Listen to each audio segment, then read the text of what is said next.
Hello বন্ধুরা, আমি আমার শখের ছাদ বাগানে এসেছি পরিচর্যা করার জন্য। গাছপালাগুলো যাতে পোকামাকড়ের হাত থেকে রক্ষা পায়, সে কারণে আজকে আমি আমার এই ফাঁকা সমস্ত গাছে স্প্রে করব। আমি 15 দিন অন্তর অন্তর ঘুরিয়ে ফিরিয়ে স্প্রে করি। 15 দিন কাকা, 15 দিন কনফিডার, আর কোনো সময় সুপার সোনাটা স্প্রে করি। আজকে কাকা স্প্রে করব, সেটাই তোমাদেরকে দেখাচ্ছি। সমস্ত গাছে, যাতে আমার গাছগুলো সুস্থ সবল থাকে, পোকামাকড়ের হাত থেকে দূরে থাকে, এটাই। যাই হোক, তোমরা দেখতে থাকো। আমি কিছুটা কীভাবে স্প্রে করছি সেটাই দেখাবো।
বন্ধুরা, ভিডিওটা বেশি বাড়ালাম না, তোমরা দেখলে আমি কীভাবে আমার গাছে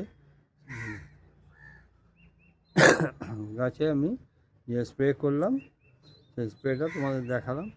আর তোমরাও আমার মতো সমস্ত গাছের যত্ন নেবে এবং পোকামাকড়ের হাত থেকে রক্ষা করবে গাছগুলো। সেখানে কাকা, কনফিডার বা সুপার সোনাটা দিয়ে।